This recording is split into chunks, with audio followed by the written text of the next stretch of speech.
Hey everybody, welcome back to another episode of The Podcast Strikes Back. My name is George, and you're listening to the weekly movie show with the boys Connor. Hello. And Benny. Hi there. Well, folks, do we have a show for you? We've got a lot of films that have been announced this week, including Fantastic Beasts 3, Ant-Man 3, and Into the Spider-Verse 2. We're going to be talking about all of those and speculating on what our thoughts are with, continuing on sequels, to continue on franchises. We've got also a few trailers later on, question of the week, and at the end of the show, we've got our Watchmen episode 3 spoiler review. So if you need to skip to any areas of the episode, head to the annotations. And hey, nice to see you guys. You too. Nice to see you guys, too, George. Always love seeing those friendly faces, those big smiles, those terrifying smiles. But, as we always like to do, as tradition holds, we like to catch up on what everyone's been watching this week before we get into the news and whatnot. I have not watched a lot. I've been haven't been watching a lot of stuff, but I did catch up on Watchmen episode 2, which you guys did the review for last week. I got to say, man, you guys gave me a little like, hey, this is a good episode. You gave me a little preview. No, it didn't say anything more than that. And god damn, did I enjoy this. Like, this is episode 2 of Watchmen is just absolutely fantastic. There was a really one scene that really stood out to me was what's the lead actor's name? She's basically screaming in like pain and agony against this in this dark room, and then she quickly gets herself together, and this music cue comes in from Trent Reznor and Atticus Ross, perfectly timed, and it just really great editing and really just has a lovely momentum, lovely storytelling to it. I'm really enjoying where this show's going, so stay tuned for later on in the show, because I'm really excited to talk episode 3. Me too. That's it for me. I'm going to pass the baton on. Connor. Cool. So I kind of mentioned this last week, but I'm sort of forcing my fiance to get through all the Star Wars films for when the final in the main trilogy, or the main Trilogy of trilogies finishes, right? Because she's never watched a Star Wars film in her life. And we've made it through the original trilogy. Okay. And we watched Phantom Menace last week. And I didn't really speak about that last week because I forgot. So I just want to quickly talk about that. That is not a good movie. And there's a lot, I've found in recent years, a lot of kind of apologists for the prequels. Yeah, everyone who was 5 years old when it came out is coming of age, and they're like, no, it's great.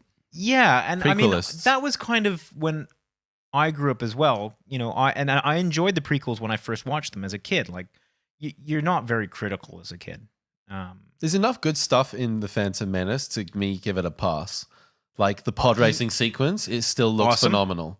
The looks production fantastic. as a whole is The gorgeous. design, like the droid army. Of the 3 prequels, Yeah, that first one, so much is done practically still, Yeah. whereas the other 2 are all green screen. totally. Droid armies, It's really nice. I can leave or take Gungan, that. I think the sub sequences are really great. When was the last time you watched it? I've seen it many, many times. When man. was the last time You saw it watched in the cinema. I saw it. You know what? You know what the biggest mistake I ever did was watching the full 90-minute red letter media fucking baseball bats to that film. Worst idea. The day before going to actually see the film. And you basically see the film through all the clips of the way they review them. And then I walked out. I was like, this sucks. This is way funny with the dude talking over it, with Mike talking over it. It is. I mean, there are, the pod racing scene, the final lightsaber duel. Darth Maul's dope. Yeah. I mean, like, he's dope in the sense that he's got a cool look to him, but he says like 3 lines. There's no character. Like, he's just there as Mysterious. like a cool lightsaber duel. So I'm not even going to say the character's that cool. The duel at the end is awesome. Amazing. And it's a shame that they haven't gone down that path with the new ones. Like, I like the sort of more organic kind of Knights of the Round Table kind of sword fighting vibe they're giving the new ones, but is there somewhere in the middle with more of a flippy, Gotta I have just the love letters. that. We'll see it. Flippy, lava. But in between those kind of awesome moments, there's just a lot of rubbish in that. And And trade agreements. And look, I always maintain that I think that the core story of the prequels is really spot on. Like there's like if you follow the main kind of World building's great as trends. well. Yeah, cool world building, cool main kind of plot points, but the execution on it is just not quite there. Also, do you guys happen to remember the first time you saw the movie through a slightly more adult lens and were so shocked to realize how unbelievably racist the Nemoidians are? Oh, yeah. Holy crap. Because, Yeah. growing up on it, Yeah. it just is what it is. Yes. And then a switch flips at some point in your life, you're a little more conscious, and you're just like, whoa! Yeah. And Yeah. there's a lot of that in that movie. It's They're coming through the insane. ventilation. Yeah, like, and I mean, like, it was just so. I had a real problem with that because I remember watching that like about 2 years ago and thinking like, it's crazy racist. And then I was just trying to think like, I don't think George Lucas is like a racist. Like, I was trying to give him the benefit of the doubt. I was trying to think like, if Poor you were, choices. yeah, like if you were like, so many people's just- choices had to come together for that to but- surely someone on set would But be like, the thing is what I think what people don't really appreciate is that is an independently produced film. This is George Lucas's ship. This is Lucasfilm. This isn't like any execs having. No, this is my thing, and yes, men up and down the chain. yeah. It can Yeah. easily happen. Well, 100%. And I was trying so hard upon this viewing to give him the benefit of the doubt when I was watching that. Because I remember watching it, like you said, the first time watching it through adult eyes, which was a few years ago, thinking like, this is crazy racist. And also like, what's the flapping Watto. Watto? Like just straight ripoff of like the sleazy Arab salesman. Like it was like crazy. No, they won't. Yeah, I was like, Republic credits will do. so I was just trying to like give him the benefit of the doubt, be like, how did this? I was trying to think about how this happens. I didn't like conclude anything. Like I didn't have like a nice little, this is my answer tied in like nice little bow around it. I was like, ugh. It's like, let's forget about that quickly. Yeah. So look, we watched that. It was. That was your experience. What was her experience with The Phantom Menace compared to the original trilogy? Well, let me explain it to you by giving you the story of what I watched on Sunday. I went to my parents' place and we'll do like a movie night. And I was like, all right, I know what movie we're going to watch because we're set to watch something. We're going to watch Attack of the Clones. I'm going to force Ty to watch this. And What did your family do to you? Why? Because look, Like, you get in to- my head, we're gonna get I've through. never asked my parents to watch Attack of the Clones. man. We are gonna get through the original trilogy. We're gonna get through the prequels, and then we are going to get to enjoy the most recent trilogy because, by comparison, like that's amazing, right? Mm-hmm. And I was like, let's watch this. And I made the mistake of putting up the trailer, and my dad walked in and he goes, "Is this animated?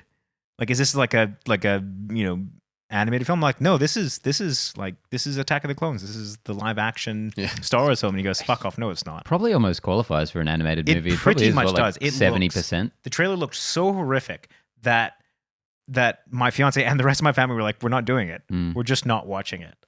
And I like The Camino, bro. Camino. so we, like, I mean, I was gonna go to you guys like, what do you suggest? Like how do I convince my fiance to watch this? Because we can't watch. I think you got to pick and choose your battles. I don't think like family night in with mum and dad. I don't think Attack of the Clones is a good time. I was trying to get Point their number one. support because they'll watch anything. Really? Yeah. Well, clearly not. Yeah, that's where they draw the line. Apparently, I would say let her off the hook. I can't believe you've dragged her this far. Like, you can watch the new trilogy without having to watch that shit. you can. I like in my head, I'm a bit of a You're a completion. I don't totally think there's are. going to be Like this. anything in this new one That where you'd be really, like, if you like, watch Attack the Clones, you'd be like, oh, heavily- shit. Do you yeah. think we could just skip Attack of the Clones and go right to Revenge of the Sith? Ooh. You know what I did last time I watched the prequel trilogy? And I enjoyed it so much was I watched them with commentaries on by some other podcast. And that was so much better than just sitting through these actual Do you movies. think that'd be really weird to do if that was the first time you were watching it? Yeah, but still more enjoyable somehow. yeah. Yeah. So look, In fact, here we go. Here's an answer. Let's do a commentary for that movie. Then she can watch it that way. Watch that, yeah, I'll be okay. down. Yeah, like she wants to hear my voice more. Christ. There's a few good little You gonna go things do in your Attack of the podcast? Clones. Okay, I that's meant me like and George. 3 Yeah. hours without you. There's a couple good things in Attack of the Clones. I mean, there's a couple good things in all of them. Zam Wessel. Dexter Look, Jetster. Anyways. Yeah, Dexter. I really hate that character. Anyways.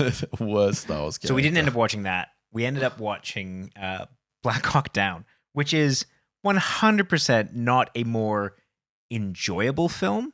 It's a far better film, but it is certainly not more enjoyable. I guess more conventional. Yeah.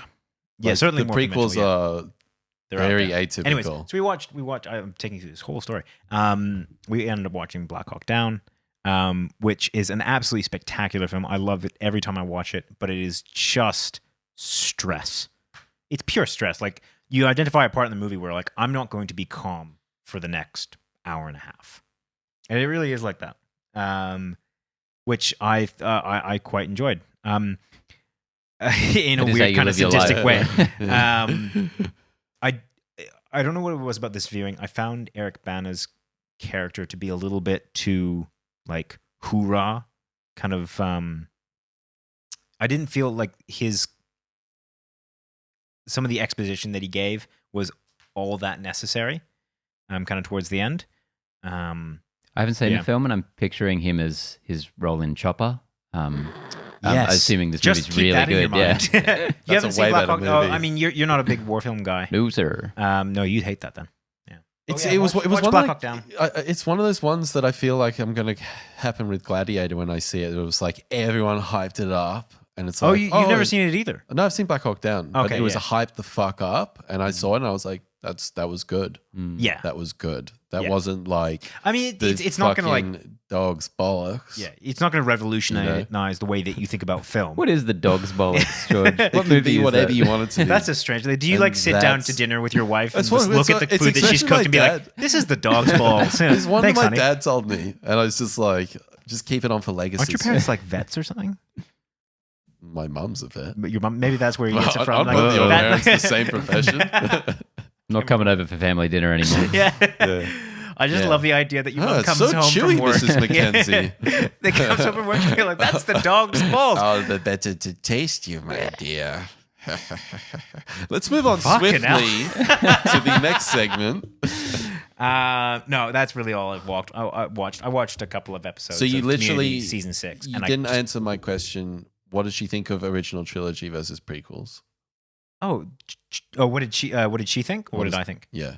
I haven't really like dug down into it, but so far the original trilogy is winning out. And did she warm to them as the films went on? So when we watched A New Hope, it took her quite a minute. while for me to kind of convince her to watch number 2.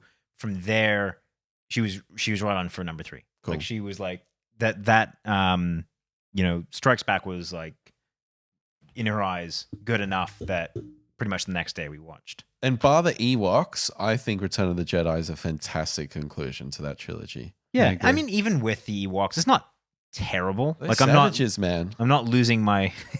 Yeah. No, they'll like if you read canon, like Ewoks will fuck you up, man. Like they'll burn you alive and then eat you alive. There's like, that one bit That's the where implication, really. Yeah. Like, is no one it- thinks about that. Well, is that one bit where one of the Ewoks is trying to wake its dead friend on the battlefield? that's I'm fun. like, that kind of justifies their whole existence in this movie. It's like sad and also kind of funny.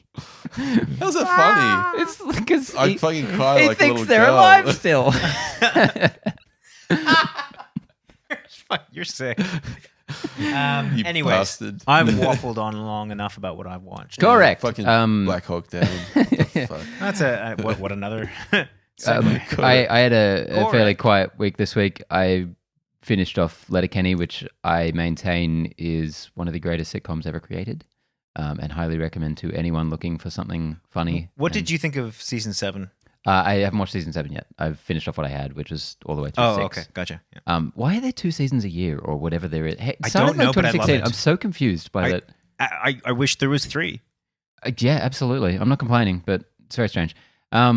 Is there like a different seasonal thing in No. Canada? I don't understand. No, I think it's because it's 6 episodes. It's relatively low budget. That there's no. Oh, they must just pump them out. Yeah, because I believe it started out as a web series, Hmm. called Letterkenny Problems, or just like this YouTube page, and then that kind of got caught up from Crave. Also, it's not the Crave. Letterkenny cinematic universe with 2 going on 3 releases per annum. I wish No? it was. No? Okay. Fucking, I'd eat that shit up. George, you're banned from talking about Letterkenny. I am. I am. I'm thankful for it. I also watched just before coming here because for some reason I was in the mood. For the first time, Terminator Genesis. You did watch it. Whoa. I thought, what? And I have a lot of thoughts on it that you're going to have to tune into our Terminator Dark Fate review to hear. Which is up now.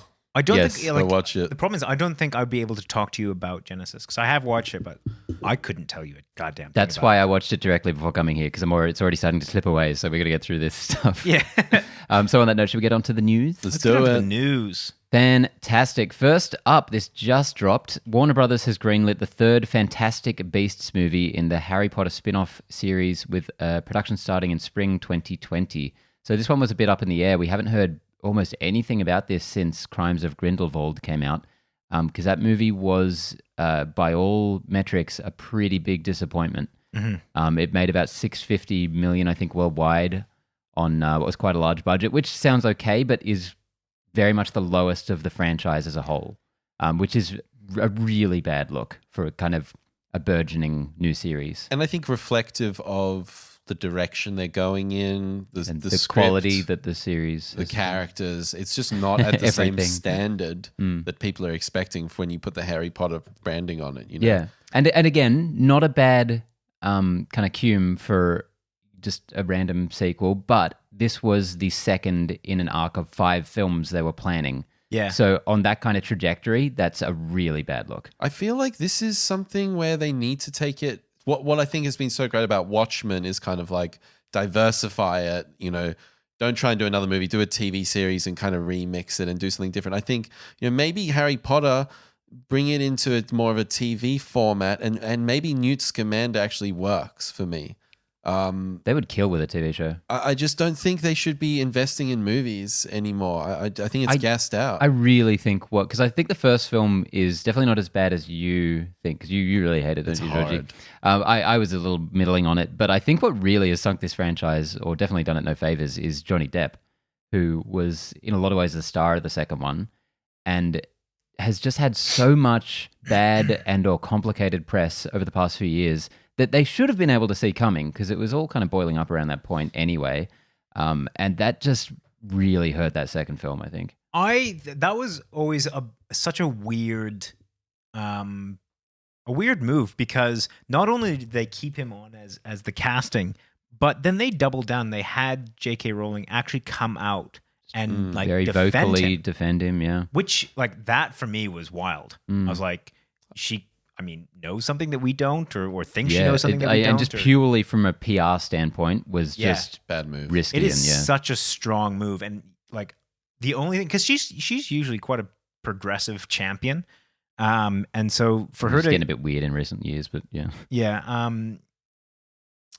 Sure, I don't know, but for her to kind of come out and make that kind of stance, like there would have to be like a damn good reason, I can only assume, to be doing that, knowing full well what the consequences are going to be from a PR perspective. Yeah,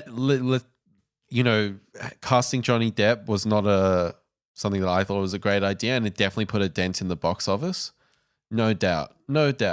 But I think this rests squarely with like J.K. Rowling's inability to write a good screenplay. I think that it's just it's very it's almost like a bit of a vanity project. Like it was so mythologically heavy that the plot and the characters was so second to like the world building that it was just so inconsequential, unengaging. I just feel like this needs a really big shake up. They were really selling it on nothing more than their belief in the power of the wizarding world, like that brand, because there's not much more to it. Yeah. I think that's really interesting. I mean, in terms of movies on their own, I'm not a huge fan of a lot of a good chunk of the Harry Potter films. Yeah, I was just about to say, I don't think these two movies are like all that appreciably worse than the worst of the Harry Potter movies. Yeah, for sure. There's enough love there, and there's enough sort of promise, or I don't know. I think because the sum of the parts lift everything up. Absolutely. Well, and that's the thing, right? Like when you take that series in the context of most people that watch those films, I would have assumed that have read the books. It's one of the most read books and out there. And so there's a lot of gaps that can be filled by the books in those movies. So I think those get like this kind of weird pass. But as Ben said, I don't think that movies, if you take them as even as a series, like even as a whole, I don't think they're that much. The Fantastic Beasts ones are that much worse than a good chunk of the Harry Potter series. It could be nostalgia. It could be my romanticism with it, but I just think there's a lack of magic. There's a lack of X factor. Yeah, totally. The last movie ended on a huge cliffhanger, and I have not thought about it since I walked out of the cinema. Like, I would not care if they didn't make this third one. Completely. How do you think they're going to move forward with this? Are they going to try and say this is the third, maybe final one? I think that'd be a good move. Yeah. What's the likelihood that they'll do 5? I think flip a coin. Yeah. It really depends on whether if this one rakes in less than the last one, this is the end of Fantastic Beasts. Do you think they should? Do you think they should recast Johnny Depp at this point? No. I'm not that zoned in on that. I actually thought, from as much as I don't really like Johnny Depp, I thought in the presentation, he did a fantastic job. I thought it was his best work in years. Yeah. Fantastic job. Fantastic Beasts. Whoa! Wow. That's the movie. Wait, per our review, fantastic. That's it. Per our review, we all liked him in the role. I think it was certainly. I would almost have preferred Colin Farrell to just 100% Grindelwald, because that was much better. Yeah, he was great. But in the first film, at least, they made the decision. They ran with it, and for what it was, I thought he did a really good job. So I don't see any real reason to. I mean, any kind of PR damage is already done. But do you think they could get a bit of a win out of moving back in the opposite direction? Not really. Particularly now, because that whole I guess controversy around him has become so muddled. Just in terms of like I can't even keep track of it anymore. Who's suing who's making accusations against who? It's become a real fucking mess. So I think that you create as much bad press by fucking him off as you do with keeping him. I think at this point it's just keep on going. And I think because J.K. Rowling has made such what seems to just be like an ethical choice to keep him on, I just don't see any reason to take him off now. I would definitely be in this situation if I'm sure it's David Heyman who's producing this. I would say it's very, very critical to get a script person, maybe even Steve Kloves, who did a lot of the Harry Potter films, get him to come in on the second draft or the second pass of the script. Which films did he do? I think he did everyone except Half-Blood Prince. Because I'll be honest, that doesn't give me an awful lot of, but I think confidence. Whoever that person is, bring him in to add a second layer to J.K. Rowling. Is J.K. Rowling just like making these screenplays and then putting it to film? Like, is that what's happening here? Essentially, I believe that maybe somebody was involved in the last one as well. There's got to be a middleman. Written by J.K. Rowling for Fantastic Beasts 1, and let's just have a look for Fantastic Beasts 2. They need written by J.K. Rowling. So they need somebody else here. She's an author. She's a novelist. She's not a film screenwriter, and these are different mediums. You need somebody to come in there and balance it out. So bring that in. And David Yates, I love David Yates, but I think it's got time to pass the baton. He's done every Harry Potter film since Order of the Phoenix. Order of the Phoenix, Half-Blood Prince, Parts 1 and 2, Deathly Hallows, Fantastic Beasts 1, Fantastic Beasts 2. That's 6 films. Time to move on.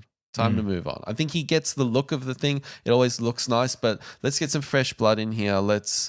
I think if you do those 2 things, I think you will have a better product at the end. Whether or not the market takes it up, that's a whole other thing. Yeah, I think they kind of just have to make this third one too, so they're able to move on to something else. It does look as though David Yates is returning for 3. See, I think there you go. Take that. May as well.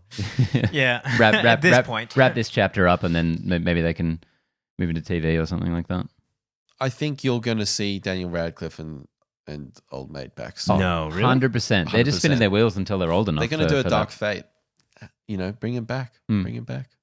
well, his only film apart from the Fantastic Beasts films recently has been Legend of Tarzan. Yeah. Oh, yeah. What a God. weird. God, he squeezed that one in. Goodness.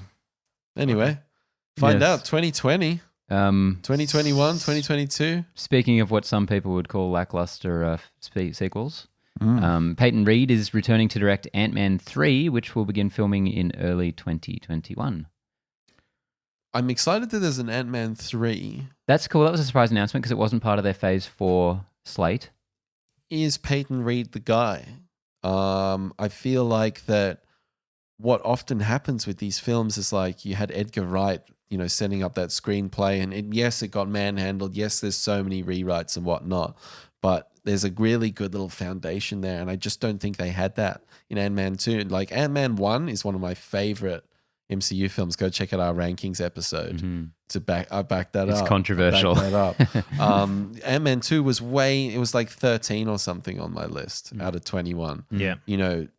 It really comes down to the script, because I think Peyton Reed and all these guys can do fantastic performances and make it happen. Can they do a good story and have a great arc for these characters? I think that's where it all comes down to. Yeah. Well, on that note, I'm very happy that Peyton Reed's coming back because I think I like the second one definitely more than you guys, but still a lot less than the first one. But that may change. But I think Peyton Reed direction is great. Yes. What he did with that first movie was so surprising for something that could have been or should have been so disappointing. I completely agree. Mm. But did he? Let's just quickly check out who wrote the screenplay for Ant-Man 2. Yeah. Look, Ant-Man 2, from a story point of view, just didn't seem to have any weight behind it. It felt like it was mostly there to set up other films. Like it felt like an in-between film, which was really unfortunate because the first Ant-Man, upon first hearing that it was going to come out, felt like it should have been an in-between film, and it ended up being a great film just on its own merit. Mm. So I think that that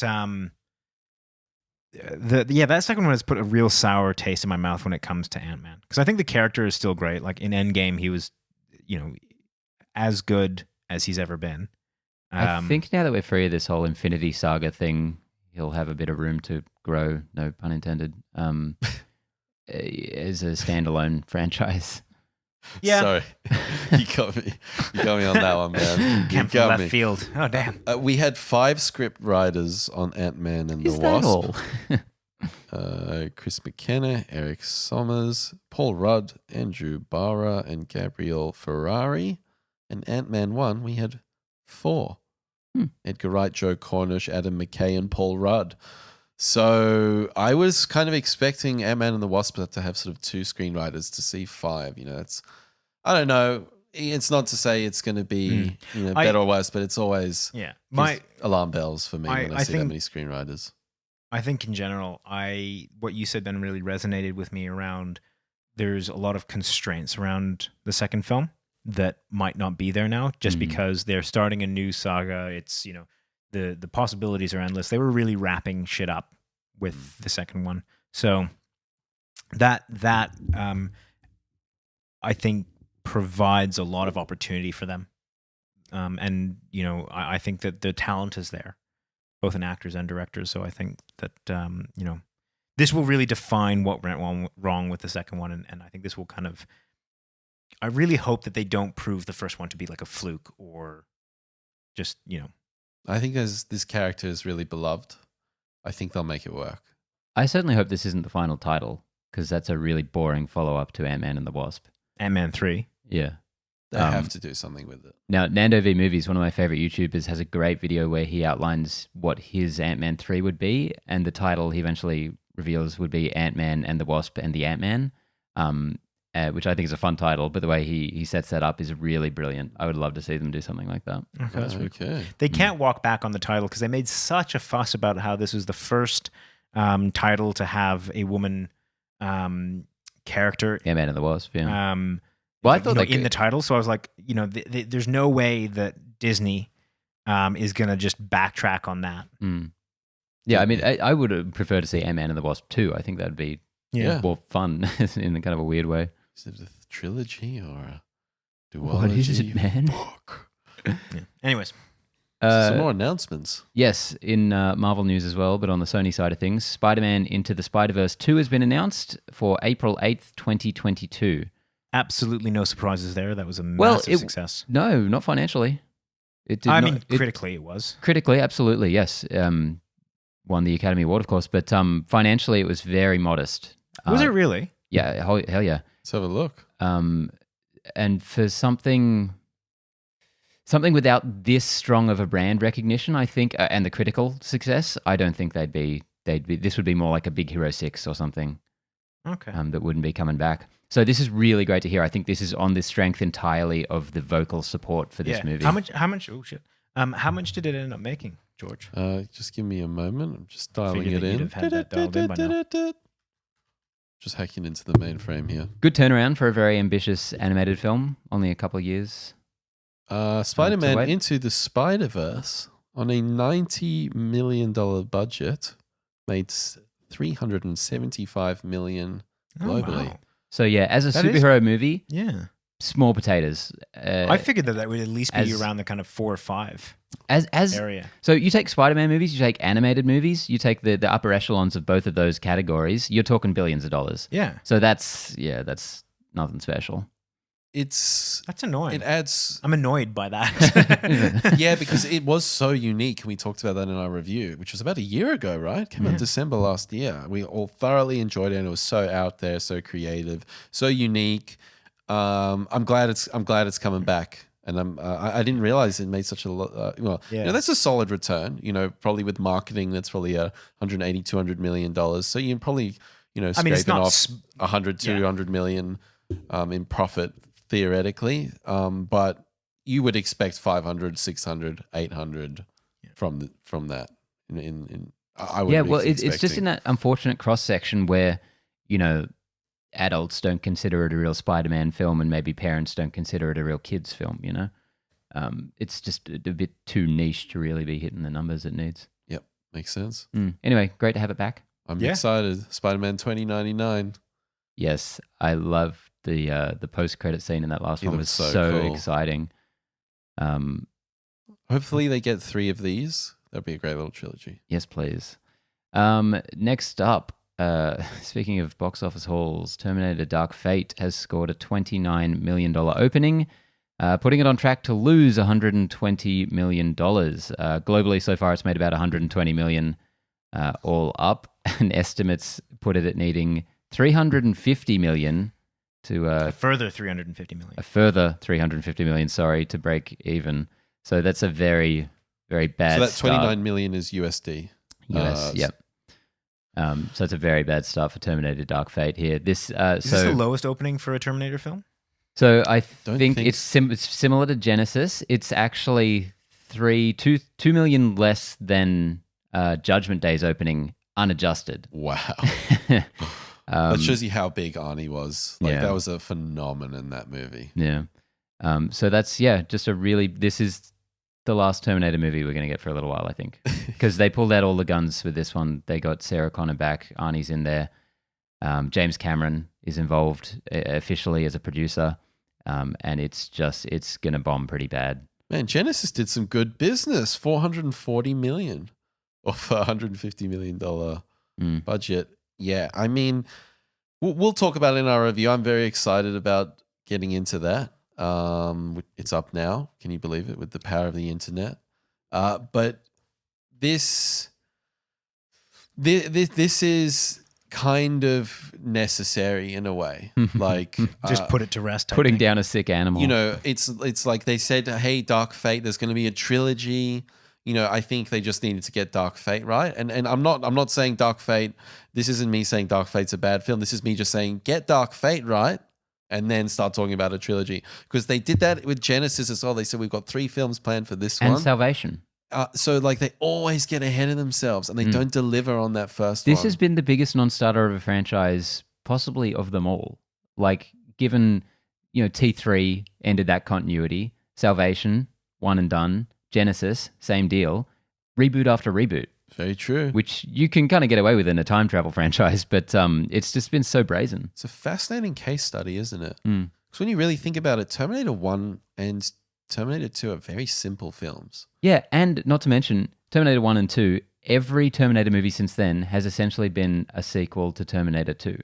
Yep. You know, none of them they just haven't been able to make anything stick. Yep. Even though Arnie's technically been in all of them. Like they've kind of had the ingredients. He was in Salvation as a CGI construct, but he was still sort of there. Which I watched again the other day, and it's so... I didn't watch the film. I just like... Scene. We've come a long way, people. Come a long way. Yeah. I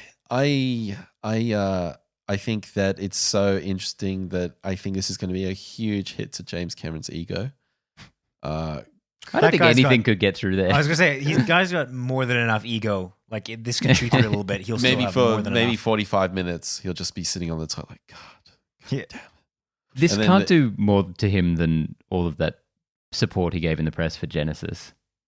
I remember. But that he would have got a fat paycheck for that. Totally. And he very specifically always kept saying, I'm not in the interviews, I'm not doing this. This isn't me. I've watched the first 12 minutes.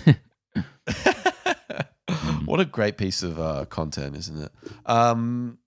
Terminator Dark Fate, check out our review. I think we're going to... The spoiler part, that's going to be... that'll be the interesting part. That's going to be good. But also do check out the non-spoiler, because we end up talking a lot about... so many things. General themes. And so on the flip side, the Joker is projected to cross the $1 billion mark in the next couple of weeks. Wow. Being the first R-rated film to do so. This movie has just been going from strength to strength to strength. Very, very interesting. I think that this movie was able to tap in, like whenever you see, there's a lot of movies that kind of hit at the right kind of cultural moment or have a certain, like they wouldn't be as successful if they hadn't been released at the right moment. And I think that this might be one of those films. So if you look at things like, if you look at Avatar, for example, that's not more of a cultural thing, but that was just at the kind of advent of 3D, big CGI film that hit at the right moment. Like if that movie came out now, you'd like be happy to make half, maybe 3/4 of what they made. If you look at movies like I've always thought like Black Panther was so perfectly placed to break all those records just because it hit America at a very kind of culturally important moment. And I think this has done the same thing, right? More in the sense that it is hit on like fears and been fanned by controversy, and that has bolstered the viewership of this film because it's almost like a guilty pleasure to watch this film now, right? Like that's the kind of the sense that I got. Like there was this sense of like, oh, don't watch this. Like, the curiosity and also the media being like, don't watch this film or it's a great example of no bad press. Like, just getting the name out there to every corner of the globe. The most dangerous film of all time. But how chuffed must Warner Brothers be? Like, given like breaking $1 billion with Aquaman and this, you could not get two more different films out of the one property essentially. Both being so successful, it's insane. I don't think they're doing any of this necessarily intentionally, but they must be loving it. The executives aren't saying to each other, tear down this DC universe. Tear it down. Yeah. Gut it. No. End we it. We need a Steppenwolf film pull the first. spine out. Like, just end it. Finish because him. everything is working in its own little pocket nicely. And nobody seems to give a shit. And who would nobody have gives thought, a fuck. I mean, if I had come to you 5 years ago and said the two most successful Warner Bros. Films are going to be a standalone Joker film that doesn't feature the Batman and Aquaman. I would have said you're having a laugh. Punched me in the face. Yeah. I mean, I would have already done that. But Of course, yeah. If you come up and talk to me on the street outside of... There's a microphone in front of your face. It's actually just like a little guard for his mouth. But and to be honest, that's what people always say about how the Marvel universe started out. Like those characters that feature Iron Man and Thor and Captain America were not characters that, before they became big, you would have picked as like the flagship Marvel characters. So, I mean, there's got to be something to that. Well, that's the thing. And that's what always fascinates me so much thinking about the DC movie properties. Like if they were to make, if for whatever reason a Justice League movie came out tomorrow, it would be Wonder Woman, Shazam, an Aquaman versus the Joker or something. Yeah. Like, Yeah. it's just so crazy. Like, But I would watch it in a heartbeat. 100%. I mean, well, But, I mean, does it add credence to the fact that I think audiences are wanting something fresh? I think No, I think the audiences movies- aren't wanting to see Batman again and again. Like, we've seen Batman. no, they we've just seen- did Batman so poorly. Batman to Superman, they just fucked it up I just so hard. don't know if Matt Reeves' Batman will be able to break $1 billion. Like, I think Aquaman was so out there and zany. Like, everyone was kind of like, this is something different. You know, Joker, it's like a Martin Scorsese level, character study veiled with, a comic book film. Like, this is different kind of shit. I wonder, like Warner Brothers through, maybe not having any grand plan, just seeing what works. They found a few things that they can build a really, really great plan for the next 5 years, 10 years of films to come. And that plan would be don't have a plan. Essentially. So far, it seems to be working. Like, make it the director's universe, but without the universe. Actually, yeah. So just you do your thing, and there's a trilogy here, and then you meet up, and it's going to be something different. And I hear the Snyder Cut. Snyder Cut might be arriving soon. A lot of rumbles about the It's Snyder not- Cut lately. I really want to see the Snyder Cut. Do you know, like, if there is a Snyder Cut that is released, I can pretty much guarantee you it was done as a reaction to people saying, release the Snyder Cut. Like, there was never, like, in the back room, Of we've course. got the Snyder Cut, we're just holding it out for this long. It was, Definitely. they've intentionally created something so that they could give the fans something different. Still, the whole idea behind the Snyder Cut is one of the most ridiculous things I've ever heard. I want it so bad. I'd love it if it's just the same movie, but they've readjusted the sky color at It's the end. literally graded a bit more blue. And they've taken out the Whedon quips. Yeah. So there'll just be awkward moments of people not saying anything. Yeah. Traditional Snyder film. Alrighty. Next up, following on from last week, we have a huge variety report on Benioff and Weiss's departure from the Star Wars franchise. A few little interesting tidbits in here. One being that their movie would focus on the origins of the Jedi. Yeah. So that kind of sounds along the lines of the Knights of the Old Republic sort of thing that everyone was sort of hoping they were looking at. But also just all the clashes they were having with Disney and Lucasfilm. And I've also heard rumors that they were fired in like May, essentially, removed from this stuff. This kind of gels with the general ethos that seems to be present at Disney, or more importantly, at Star Wars. Lucasfilm. Lucasfilm, yeah. Kathleen Kennedy has not been shy about fucking directors off, like, at a moment's notice. Well, who is there? There's Josh Trank, Colin Trevorrow, Lord Miller. Lord Miller, yeah. No, these guys. And Gareth Edwards, Oh, yeah. almost, sort of. He still got credit in the end, but He yeah. got booted. Yeah. Tony Gilroy did all the back half. Yeah, it's extreme. I'm going So to be honest. literally JJ and Ryan Johnson Yeah. and Tony Gilroy, if you want to call it that, versus like That seems 6 other really haphazard way to run a company. Like, I mean, just in general, like if you're going to a company and you just see a bunch of directors, like, or directors or, sales VPs or whatever it is, like any company that you go to, and just people getting fucking fired, before they can actually finish projects or before they're given a chance to realize any kind of project, you're gonna be like, that's not sustainable. How are you going to attract good talent? Exactly. How are you going to how are you actually going to have someone see through a vision?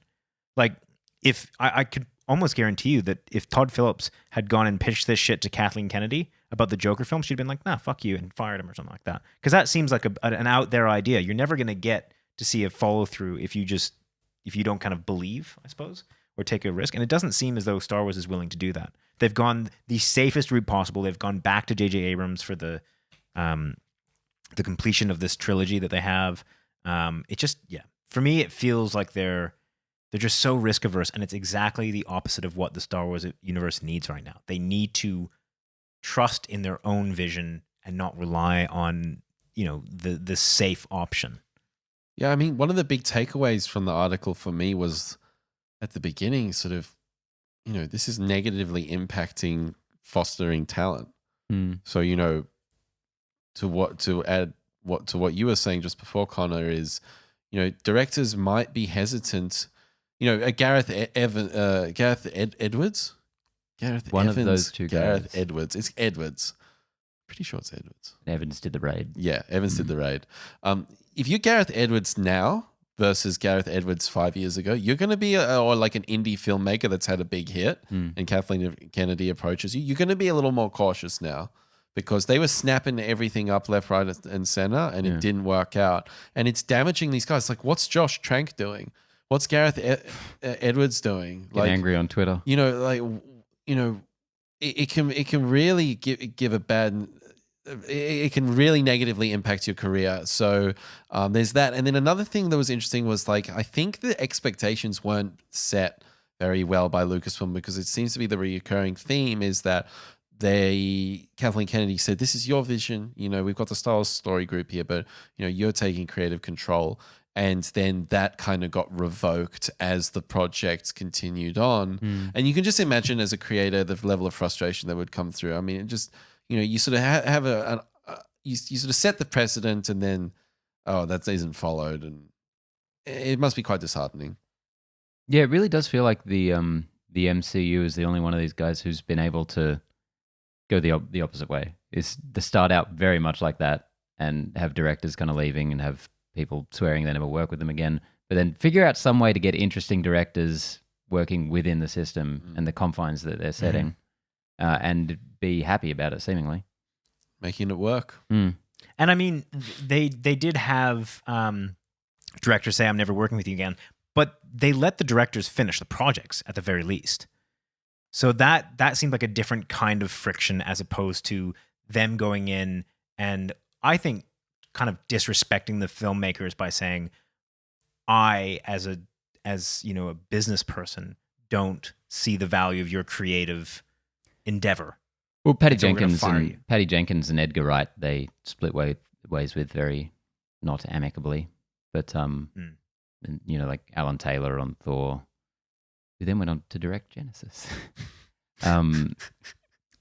Yeah, but now they're running like such a well-oiled machine. Yeah, Watiti's back. They've got a variety of flavors and different types of directors. Like Jon Favreau's working with them again, so they've clearly mended old bridges as well. Yeah.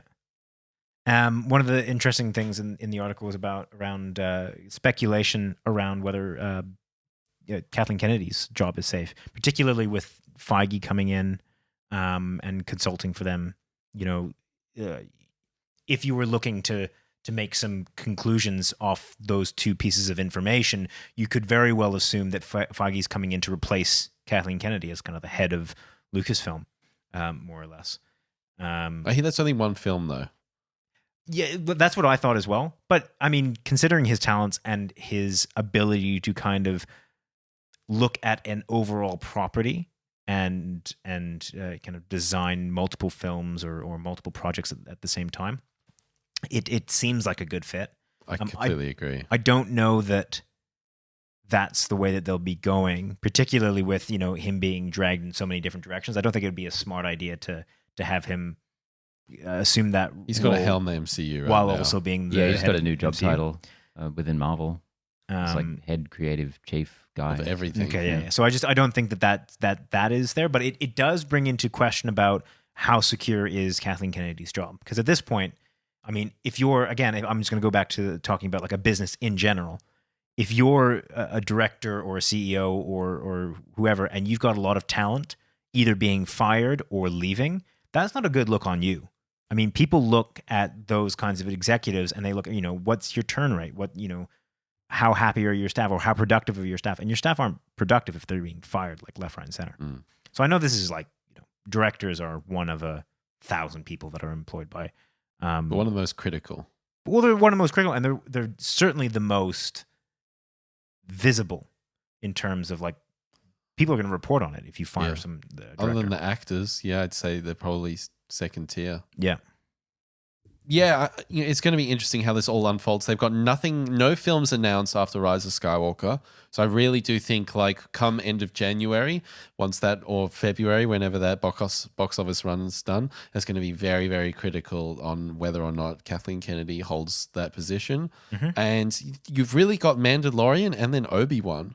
The Star Wars landscape is really, really calmed down a lot. And, Bob Iger said earlier today or a couple of days ago we're chilling out. We're chilling out, and admitted saying that we saturated the market a little too hard, a little too fast, and Star Wars is going to be a lot more of an event kind of film, and that really is fantastic. Which the fans have been saying for years, which we've been saying for years, like, chill the fuck out. It's weird we're at this saturation point of nerd culture where even the nerds are like, come on, dial it back a little bit. If your own fan base is being like, cool your jets, then you should probably be listening. Yeah, speaking of cooling jets, finally here, HBO's House of the Dragon Game of Thrones prequel series has been ordered to series, while Jane Goldman's Naomi Watts starring prequel is not moving forward. So we've talked about both of these before. One is kind of the Targaryen prequel story, and the other is getting greenlit. Yes, and the other is the Long Night, I guess, White Walker of the sort two, of story. I think they've made the right decision which one they keep at least. 100%. I don't know, because I don't know much about this other one, the Naomi Watts one, except that they've just done a pilot episode, and it mustn't have been very good if they're not going ahead with it. I really do worry that the Targaryen name is kind of tarnished after that last season, and just the idea of dragons, because that was such a huge point of contention was Daenerys and the dragons and all that stuff. But then again, I can't think of any other direction that would be better for them to go in. I think like they should have chilled on Game of Thrones for a couple of years at least.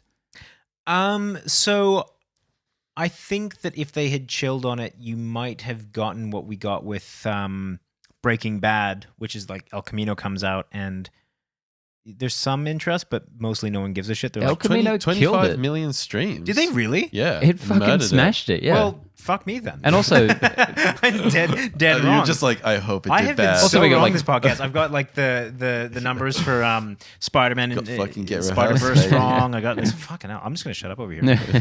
finally. I got the sense that it kind of came and went, and everyone's like, whatever. I mean, I think that's with everything these days. Goes on to the next thing. Yeah, that might be just a symptom of the times, but But it clocked in a lot of views. more than like usual, like noticeably high. It beat Joker in the week it came out in terms of Like admits, viewership, if you yeah. Oh, that's okay. There you go. Well, then maybe they should have cooled it. I don't know. So I guess just speaking personally, are you interested specifically in a Game of Thrones prequel, this Game of Thrones prequel? Well, no. No. We're leaving you out of this one, George. No. For anyone who doesn't know, George has not watched the show. Look, if they're I going watched to do a episode prequel, one. Nice. if they're going to do a prequel, I think this is an interesting area to focus on. The other kind of area that I thought might be interesting would have been like Bravos, or kind of looking at that mythology. Although I do kind of like the mystery of that. The Targaryen one, there's a lot more information on it. I think that there's a lot more that they can, there's the mystery isn't what makes it interesting, whereas Bravos is the mystery. So I do think that that's probably the smarter way to go. And yeah, look, it at that point when you go that far back, they can make a good series, they can make a bad series. I think the source material is there. So I say go for it. I guess my current feeling on the matter is just I could not be less interested in any more Game of Thrones at this point. Yeah. Yeah, that last season was enough. Did it do? See, I wasn't so disappointed with that last season that I wasn't just disappointed with it at all. sworn off. Just thought it was bad. Yeah. But I thought the previous couple of seasons weren't too great Bit of either. semantics, but Yeah. No, just because a lot of people place the blame like almost entirely on the last episode even. I really think it had been on a very hard downward trajectory for a couple of seasons at least. So I wasn't disappointed at that point. I'm like, yep, this is how this is going. So I'm quite done with that. okay. Well, you got The Witcher to look forward to, bro. Speaking of, what time is it? It's trailer time. Hey. All right, so we've got 3 trailers this week. First on the list, we have The Banker, which is an iTunes original. Would have been a real good segue into The Witcher there. Would have been, but I didn't do it like that. Apple TV Plus TV, Apple Plus TV. Plus Apple TV. TV, yeah. Apple TV Plus. So one of the million streaming services on the way. Yes. Well, no, it's here. I have it. They need to work on their PR. Really? Yeah, I have How it. many shows do you have? One show? I think there's about 6 available at the moment. How much is that per month? For the first year, it's free. For the first year, it's free. Or at least that's the offer I got. Something popped up and they're like, would you like Apple TV Plus a year free. And I was like, yes, I would. I think I'd actually say no to that. Why? I don't know. I just don't need any more So content overwhelmed. right now. So Yeah. overwhelmed. I'd rather watch Watchmen 3 times a week than just chuck another show on the fucking fire. Yeah, I would rather get rid of Foxtel forever. The Banker. The Banker, yeah. So Samuel L. and Anthony Mackie. Apple really coming in to make a statement here. Sort of like a Wolf of Wall Street-y kind of thing. Nice, they want to give it that real clean, polished look. This is looking solid. Like, it's not looking anything crazy. Like, it didn't really captivate me or Strong racial element to it. yeah. Seems to be what they do. But I thought it's it's good. Really A-list stars. Looks real nice. I think this is a good outcome for Apple, and I'm really interested in their strategy because so far it seems to be like whereas Netflix is like, let's get everyone that we can get.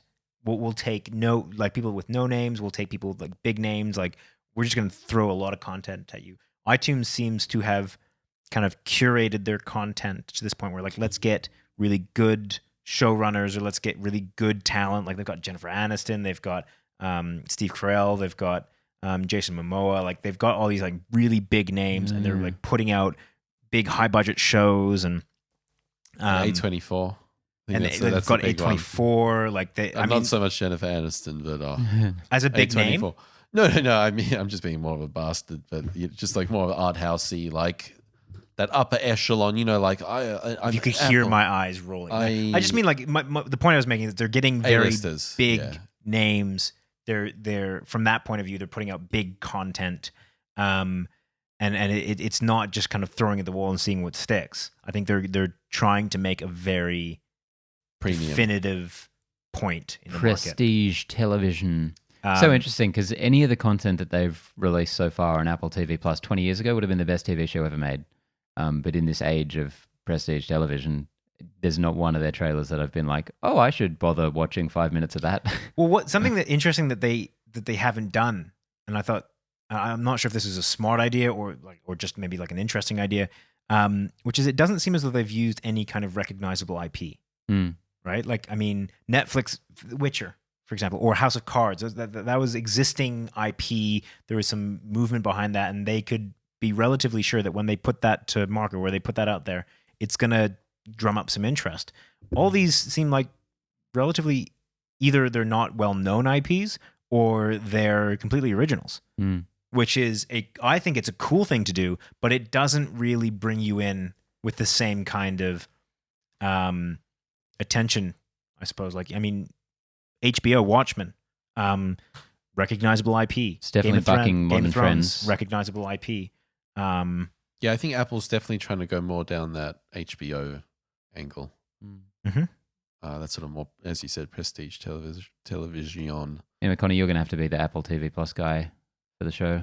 Sure. You can review all of their content. I made for the guy a who list. complained the most about having to subscribe. I reckon you got It's the free. most. It's literally free. You got Amazon, yeah, Netflix, yeah, Stan. Yeah, this is why I'm complaining. And Apple. Because I know I will get it. I'm Yeah. very Fucking annoyed. played You're the yourself. sucker. I know. Played yourself. This is why I'm annoyed. Mm. I'm getting I'm getting rid of Stan. Yeah. I've got a personal vendetta against mostly Stan. because of the UI. I just fucking hate the UI. That's why I hate that. it. Because you talk about the UI. Yeah. And that annoys me. not the fact that it sucks. You just don't want to hear me complain about it anymore. Yeah.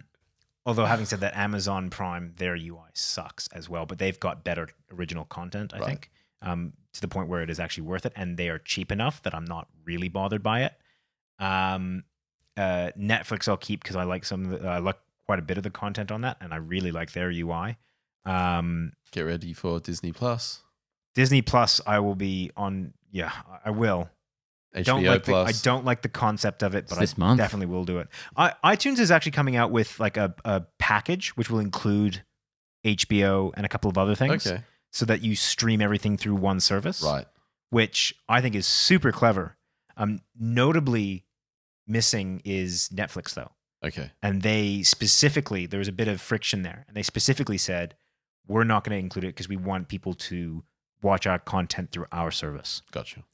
which is a very, I mean, it's a big dick move.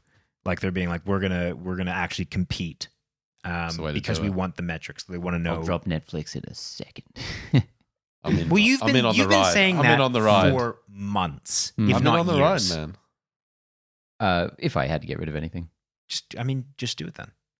All right, I will. Yeah. The good thing about Netflix is everyone has it, so you just go to someone else's house. So True, the true, banker. true. Huh? Yep, that's a show. Let's Yeah. move on. Next up. Cool. We're Jumanji, the next level. Jumanji 3. I'll leave this one with you guys because you guys loved the first one, and Love is a very strong word. Have you seen maybe we're it? just in semantics here. You've seen it? I have.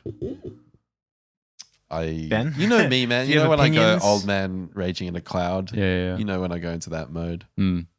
And that movie is very... I could see how an old man would rage at it. Yeah. How's this one looking to you guys as avid fans of I- Jumanji 1? The same way that Jumanji Jumanji 2, sorry. All right, sorry. This Jumanji 2 is looking the same way that Jumanji 1 was looking, which is I have less than a small amount of interest in seeing it, which kind of makes me think that I will enjoy it, which oddly makes me want to watch it. Like it's just this kind of weird thing because when the first Jumanji came out, I was getting that rock fatigue. I didn't want to see them attempt to remake Jumanji. Like I loved that film as a kid. I was getting, what was that, Zatar vibes out of it? What was that film that kind of was the unofficial Jumanji 2 remake? Yeah, what the hell? Do you remember that one? I do. It's something like Zatar. All that's come to mind is the DC character Zatanna, which isn't it. Anyways, so Zathura. Zathura, yeah. So I mean, like coming into this one, I was like so not, or to one, I was so not interested, and I ended up quite enjoying it. So Zathura, just quickly, was every bit as good as the original Jumanji. Yeah, What? Completely fine. It's a Jon Favreau movie. It's like exactly the same film. It's fine. Oh, fair enough. They're both fine. The Jumanji's worse than people remember. Zathura's better than people remember. They're exactly the same. Controversial comments. I don't think it's... Anyways, yeah. So this on the basis of the commercial or the ad trailer, whatever the fuck it was. It's commercial time. Yeah. Not interested, which oddly makes me interested. See, I feel like I'm dumb. Because anytime I see the trailer for this movie, or the first one was the same, I get so many chuckles out of it. I'm like, this looks fun. I did get a few chuckles out of it. I think that just The Rock, who I'm so sick of after Hobbs and Shaw, playing Danny DeVito makes me so happy. Did you guys feel like The Rock was putting on... Okay, so put it this way. I thought everyone else did a really great job of conveying the character that they were inhabiting as the video game avatar. Mm-hmm. But The Rock basically was The Rock. Well, Maybe... he was doing an accent, which is more than he normally does. Yeah, I'll give you that. I I don't know, man. I just feel like he's got The Rock dialed in perfectly, and that has served his career so well. But there's nothing really adjacent to that. Yeah, but to see him stretch I what like little he seeing him normally do does. Danny DeVito. Yeah, thought it I'm was enjoying that. I'm just being a bastard. I also really liked Kevin Hart doing Danny Glover. I thought he did a really good job. That What? yeah, The so Sam Hell? so Yeah, much. that's- of- He was doing the old man thing so well. That line, out of anything in that trailer, made me chuckle the most. I also like the just whatever, who cares thing of changing all of the characters from the first movie. I think that's really kind of bold and fun. Like, just everyone's playing someone different. Mm-hmm. That's kind of cool. Yeah. I kind of like the way they played with some video game conventions in the first one. I think there's interesting room to do some more stuff in this one. I don't think the first one was even particularly good, but like I said, a few chuckles out of it. So I'll check this one out too. Enjoy, guys. No, we got to drag you along too. No. All right, now on to The Witcher. I'll say off the top, this is actually the first time where I've had any remote interest in this. Yeah. And I think that's just because it reminded me of Solomon Kane. That's weird. I fucking love Actually, Solomon you know Kane. what? You might. there's some parallels to that. You Yeah. might, So I'm like, You have a fuck weird The Witcher. relationship I'm with in. Solomon I'm in, Kane. baby. So I'm gonna assume that again, not much Like, I mean, for someone that hasn't read the books or played the game, Ben, how are you feeling about it? I'm not interested At all? I'm not a fantasy guy. I've been playing through Middle Earth: Shadow of War these past couple days, and fuck, I'm just so bored by like fantasy minutia. I'm like, Really? So, oh my Like, god. I'm sick of Shadow of War, that's trees. the first one, right? The second one, and a lot of that is execution. I think those games are so fun to play and so fucking boring from a story point of view, and the main character is just a slab of cardboard. I'm putting a lot of baggage on the Witcher show that I have no connection with right now, but yeah, I guess I'm just being reminded of that and seeing fantasy random stuff. I'm like, yeah, whatever. I for this one, I haven't really enjoyed the trailers that much. Having said that, this one was probably the best one. Agreed. I think out of the two, Yeah. was it 2 or 3? Two. Maybe one teaser as well. Yeah, which is interesting. Like I always loved the way that, and this is pretty stock standard throughout game, like AAA game advertising, which is they'll show like a cut scene or something like that. And I've always really found that to be incredibly effective. And I thought that, it might have been an interesting thing to do for them to do that for this as well. Kind of just show like an actual scene or type thing. Anyways, I'm pretty excited for this. I think that oddly enough, this is kind of the perfect acting role for Henry Cavill, because a lot of people say that he kind of reminds them of cardboard, and the character he's playing has no human emotions. So it's kind of I was going to say I'm a spot on. Cavill defender, but he's doing nothing for me here. Yeah, so I mean that might just be because that's what the character, like the whole thing is about, how he's he doesn't really feel human emotions. But He's going to do arm load up in this. I hope he does. That better be in his contract every movie from now Yeah. on. Love to see Superman do that. But yeah, look, I like the vibe that it's throwing down. A bit more stylized than Game of Thrones. Yeah, I have I think that there's enough in the property, the IP, that they've got a lot to work with, and I think that they can do a good job. Apparently, they have in their minds like a 7-season arc, which all the more power to them if they can pull it off. Good luck.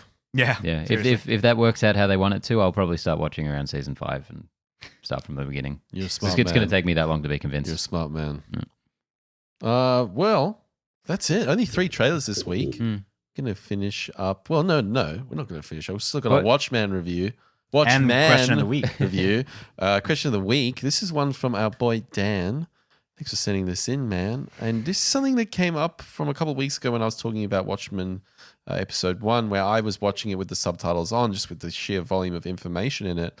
The question is, do you ever watch movies or English-speaking movies and TV shows with subtitles on, your native language?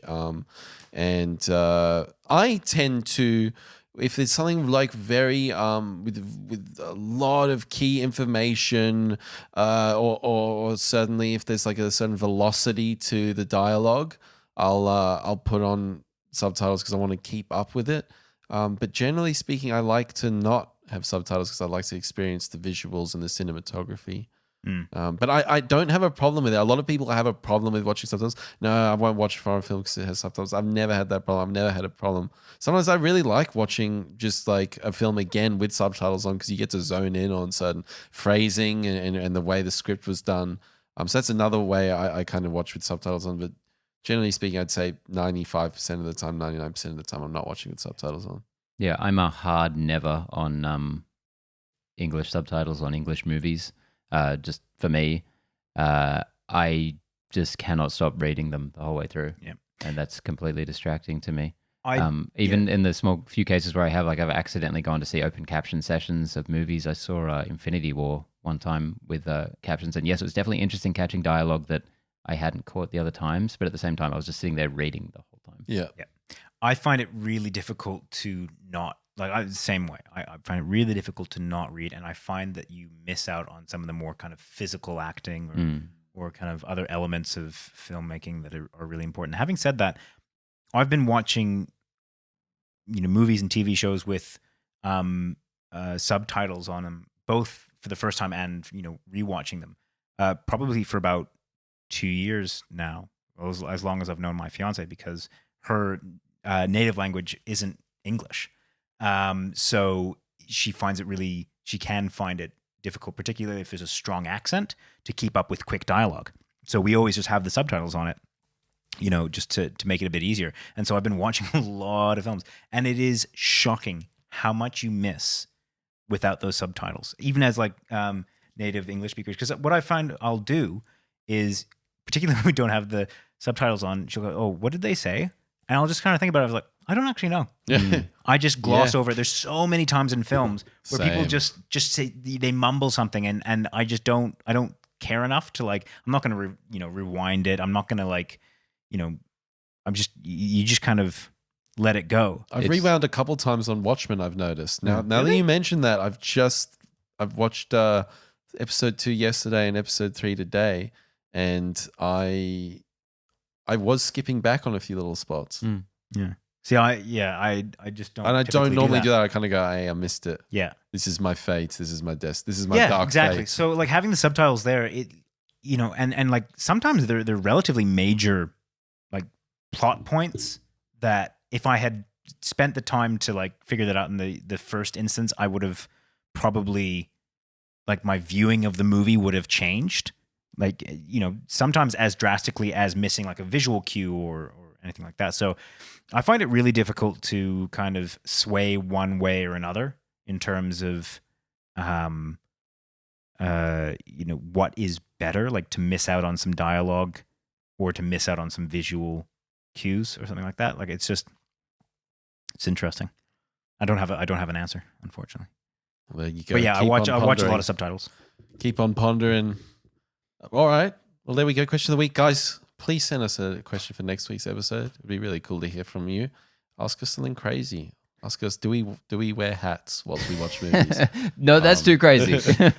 I gave you a little one there, so maybe we can answer that one next week. Let's finish up with our Watchmen episode 3 review. So this is full spoilers, guys. So if you haven't seen this, go and enjoy it, and then come back, because this is a really, really this is shaping up to be a fantastic series in my book. Yeah. So this is an interesting episode because it really very interesting focused on Laurie, Silk Spectre from the Watchmen comics, going by the name Laurie Blake now. Her father's surname, the comedian, which I think is a really interesting character. Right. Point. I didn't even pick up on that. Yeah, well, she was so reminiscent of him and his character in a lot of ways in the episode, which I thought was such a fascinating way to go with her. I loved also the references back to him with, my dad had a thing in his closet. So I always go check. Yeah. They're just those little moments that are just so fantastically weaved in without it being like, my dad was the comedian. I love the writing in this. Yeah. I found this episode interesting for a slightly different reason. I thought this movie was, like, all of a sudden really heavy on the exposition, and not necessarily in a bad way. But it seemed as though they were, like, building up so many questions in the first 2 episodes and not taking any time to kind of explain what the answers might be. And I thought, all right, cool. They're just going to, like, drip feed us these answers throughout the series, or they're kind of, like, letting you come to the natural conclusions about what happened. And then there's a scene about 10 minutes in when they're doing, like, the FBI briefing, maybe 10, 20 minutes in, where they just, like, outlined pretty much everything that you should have figured out by now. And it got to a point where I almost felt like this seems, like, weirdly unnecessary to have this scene here. I don't know if either of you kind of got that sense of, like, I'm appreciating a little bit more context. Yeah, I love every bit of world building going into this, to be honest. But it felt like it was repeating itself. And that for a movie, for a series that feels so tight at every, like, it doesn't, the first 2 episodes, it doesn't feel like they are wasting a millisecond. Like, everything is put in there specifically for a reason, and they're not gonna, like, there's really barely any exposition in the first 2, or it doesn't feel like there is. Whereas this one felt like we know most of this, or we should have, like, kind of intuited most of this why are we being kind of like spoon-fed all this information all of a sudden? And I think that one of the only reasons that it really stood out to me was because there's a couple of these reveals. Most notably the one about Jeremy Irons' character. Just kind of felt like, oh, okay, like we're just explaining everything. We're not explaining everything, but like. See, I would intaking say a lot of for information. every answer they're giving, there's so many more questions. Like, Yeah, true. We can talk Yeah. about Jeremy Irons now because we finally seemingly have an answer to who he is. Did you which trust is that? What we thought. I'm not even gonna guess. Don't want to make like too strong a prediction. Yeah, but the show outright says he's Adrian Veidt, he's Ozymandias. He wears the full-on actual outfit from Yeah. the comic. It looks amazing. But then again, there's just so many more questions. Like he puts one of his little strange clone men in a spacesuit or something, who then dies by being frozen. Frozen, yeah. Like, what do you guys? I think he's on Mars. I think he's Dr. Manhattan. Yeah. See, I love that. I love that it's still Yeah, so I don't up in trust, the even air. though fully the convinced of show that. has told you something, you're like, not today's show. I'm fully convinced of that, and I've got this sort of this being Dr. Manhattan who sort of experienced everything, walked on the sun, experienced the universe, and has sort of like trying to appreciate this human side, and he's using implements and tools of bygone eras, and I don't know, it's unraveling itself to be a very, very interesting That's the new sense that I got, element yeah. to Dr. Manhattan, who was very clinical by the end of he's very zeros and ones by the end of the comic book, and this seems to be like the gray areas coming back in. Maybe he's not Dr. Manhattan, but I feel like he is. I feel like if it's Dr. Manhattan, there's a bit of explaining to do. Like, I feel like he's shut off a part of his personality or something. Like this has got to be like either in his head, or he has tried to make it in a way that he is exposed to the fragility of being human, or like something like that, which would still kind of fit in with what's happened here, while also explaining some things that don't make any, like the tomato tree still doesn't make any sense to me. Or how he has his clones. I thought he was like, he's kind of experimenting with genetics. Which, I mean, again, could still be He's kind of Veidt playing God as well. you know? Yeah, a theory that jumped out at me, I love scouring the comments of every episode of these, is that he's being kept on a reserve of some kind by Manhattan. So it is Ozymandias being kept by Manhattan on a reserve on Mars. Ooh, okay. Like, just to take him out of the picture or whatever, just after he did his work in the original story. He's like, all right, I'm gonna piss off Earth now. I'm going to take you with me, though, because you're kind of a wild card. And I think that's really interesting because we have the gamekeeper or something who we don't really know anything about him. You see all the bison or buffalo. Yeah. This place is really weird, like you said, with the tomatoes. And we have the guy in the spacesuit with not a very long rope attached to him who comes back just frozen solid. Right. He could be just a little bit up in a sort of like a bubble or something. Whatever it is, Okay, it's yeah. fascinating. Wow. Yeah, I know. I love how this show is kind of that. At least that part is like drip feeding you some information. Also, the theory that maybe the what's the male clone's name, Mr. Whatever Phillips, that he might be a John Osterman clone who is Dr. Manhattan's human Okay. form. Right. For whatever reason, I don't know what that would mean necessarily, but it could be an interesting in development terms of later on. replicating how Manhattan was created. Yeah, whatever it all means. I don't know. Yeah, there's so much, like they have positioned it so excellently that you're just kind of like begging for a little bit more information. I love how the episodes are structured as well. Like you have to wait until around halfway, and then you get a little bit more of Ozymandias or. Also, do you guys think, because what seems to be heavily hinted at is that we're watching his story out of sync with the rest of the show because we've now seen his 3rd anniversary in this episode. Do you think we're watching years go by for him? That he's been in this situation for 3 years now? Oddly enough, thought that there was something else to that anniversary. I did thing. too, but Like in this the is absence happening every day. Yeah, in the absence of anything else being kind of offered to us, and seeing that he's doing a lot of work in what would otherwise be 3 days, like he made that. I think was a human flesh spacesuit. I think he'd been flaying the dead Mr. Phillipses. I thought those were pigs. I thought I saw a pig as well. I thought it was human skin. But I also heard that he was using the people, yeah.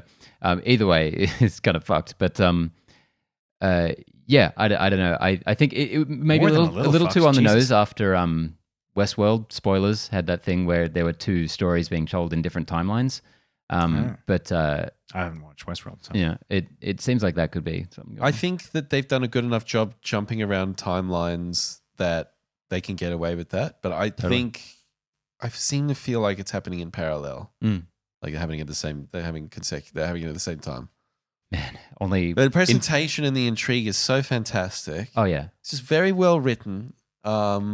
And the presentation is fantastic. And Jeremy Irons is really selling it for me. and on a larger level, what I really loved about this episode is after two episodes kind of telling the one story with the weird Jeremy Irons interludes. Yeah. This one shifts focus completely to a new character introduced in this episode, and the whole episode mostly is about her. I love that. That feels very Watchmen to me, shifting But between still viewpoints. maintains the same kind of story beats or not beats, but like Still telling the continues same plot. story, yeah. So you don't feel like you're just kind of being, thrown around to a different, timeline or anything like that. You're still feeling like, okay, we're continuing on with. And I'm cavalry getting and all that real just exciting feeling that nerds get when they're watching something like the MCU, continuity nerds, because Agent Dale Peady, the projector operator from this episode, he is the writer of most of the supplemental material on the website.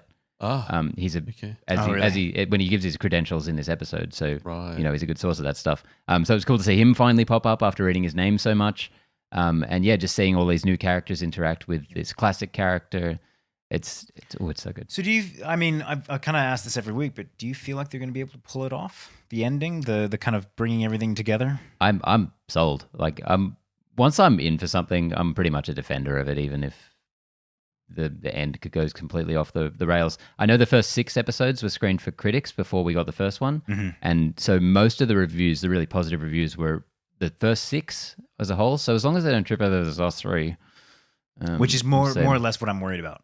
Is that kind of like, if you have this many mystery boxes, if you have this many kind of, tendrils out there in the story, like that's kind of the easy part. It's really about bringing them together that really sells it. So, and I guess I'm so in love with every other aspect of the show that I'm not that fussed about. You refuse to believe that like it could go wrong. No, even if it does, I'm just. It's about the journey, not the destination. Like it's like if the series is this good and then none of it makes sense at the end, I'll be like, well, fuck, that was still pretty great. But it's not even about making sense. I think. Well, no, it doesn't make sense. Doesn't tie together in a narratively satisfying way. Any of that stuff, because I guess I can just boil this all down to saying I'm a huge Lost fan. The whole thing, because that's what happened to that. That's what happened to that show. Yeah. I'm really liking how Dr. Manhattan-centric this episode was. Laurie was in that weird phone booth thing, speaking to him, and just like his influence on the world is quite fascinating to me, and I'm liking how they're building that out. Do we think that we will see Dr. Manhattan in this It's in the trailer. series? They never really show him. They show something blue shooting down. They also on the TV, show right? someone blue. Yeah. 100% he'll be in the show. Okay. I just think it could be a good misdirect. Like it just you never see him or I do just want to talk about that phone booth thing again because I love that. I love the idea that this world that saw the birth of a human god, how it would react to that. Did he set these up? Did the government set them up just to give people something to communicate to direct their thoughts and fears? It's so cool. And we haven't even talked about the 18-inch dong. Blue dick. Yeah. Fucking outstanding. I want one What of a those. reveal. Like, why do I want one of those hung up on my wall? Like, Jesus, That blue would dick. be fuck. I love Great how promotional material. It's art. They did the greatest like Pulp Fiction, open the briefcase, blue thing. You're like, fuck, I wonder what it is. And she just whips out a dildo. I'm like, yes. Fuck yes. Okay. I thought that was With a detachable balls. Yeah, she like clips them on like. But it, for how odd it sounds, I thought they pulled it off. 100%, yeah. And especially because the And episode's called She Was Killed by Space Junk, which I thought was a nice... I just thought that's a testament to how well they're thinking about this show and how they're really focusing on character. Really focusing on character. And how they're stitching together the really grounded human elements with the fantastical stuff. Like in the last episode where you had those weird little moth reporters or whatever they were flying Yeah. around. So cool. Interesting that they kind of make a solidified commentary on that he dropped a squid on a city. I was wondering if they were gonna how they were gonna address that. I would have almost thought if there's any moment that more kind of poignant exposition was needed, it was for that, because they kind of glanced over that. And I feel like for anyone that has watched the movie but not kind of thought about this series in the kind of supplementary, the director actually coming out and saying this is a continuation of the comics, not the movie, that I think is going to confuse a lot of people. And I feel like it would have been worth giving some level of exposition to that. I don't know if that kind of rang true for you guys, because you guys have watched the comics. Yeah. That makes a lot of sense for someone that hasn't watched the comics, but just happens to know that that's the difference. I love watching I comics, by even the read way. the words Yeah. as the pages were turning. I'm just not in that headspace at all with this. I want to be as just deeply entrenched in everything about it. So That continuity be doesn't really concern me.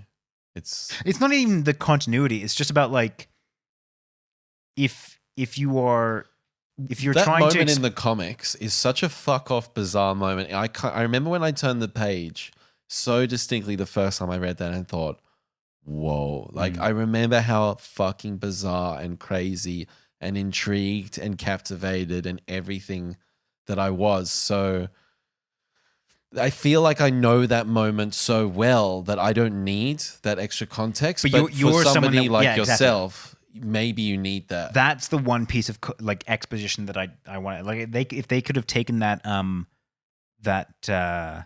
Maybe it'll come through FBI, later on. yeah, maybe. I hope they do make mention of that, because that's really the big difference, as I understand it, from the graphic novel and the movie.